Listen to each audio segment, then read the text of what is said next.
Perkenalkan, nama saya Angelly Rondonuwu, NIM 2174201033, kelas A121 Fakultas Hukum Universitas Pembangunan Indonesia Manado.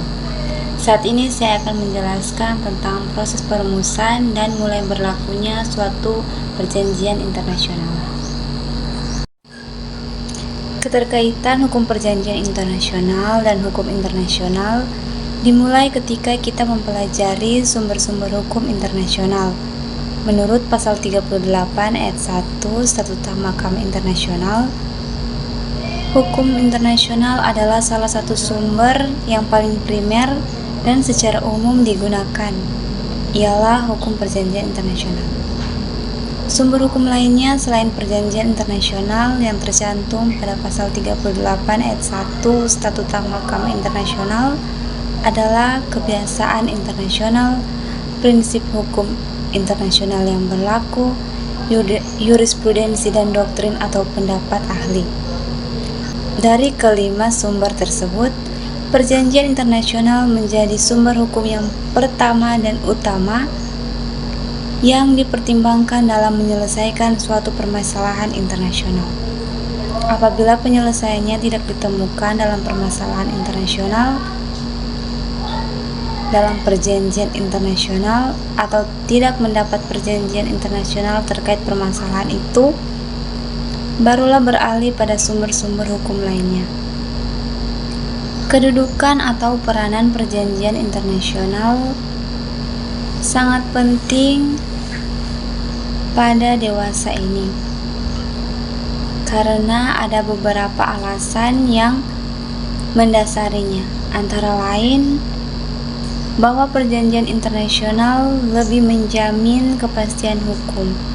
Oleh karena itu, diadakan secara tertulis.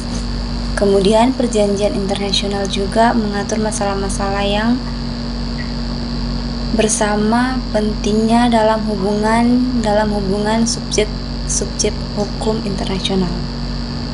Perjanjian internasional sebagai salah satu cabang hukum perjanjian internasional tentu memiliki prinsip-prinsip hukum umum.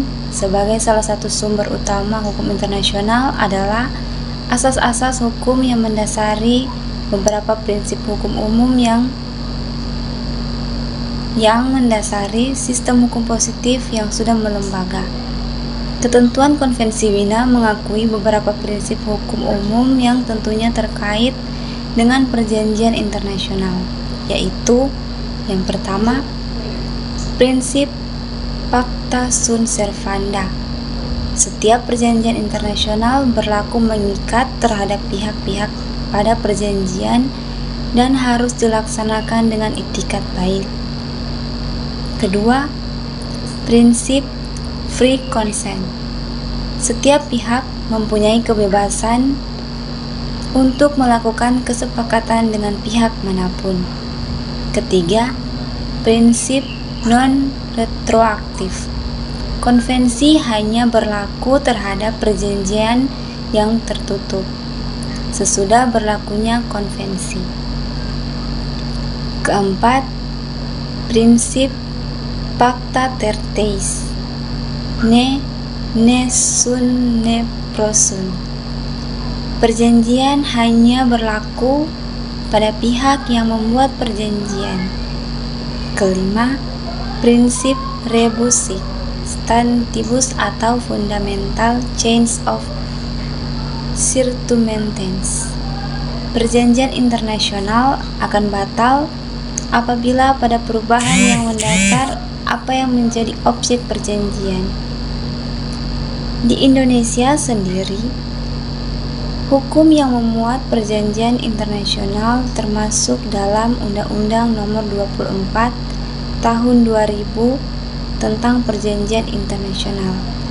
Namun, Undang-Undang Nomor 24 Tahun 2000 tentang Perjanjian Internasional tersebut dinilai bermasalah oleh sebagian kalangan.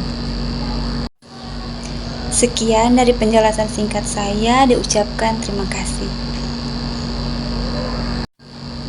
Dan untuk teman-teman yang masih bingung dalam mencari tempat perkuliahan yang bagus, saya sarankan untuk mendaftar di UNPI atau Universitas Pembangunan Indonesia Manado, karena UNPI merupakan salah satu universitas yang sudah berakreditas, fasilitas yang memadai, serta lingkungannya sangat baik.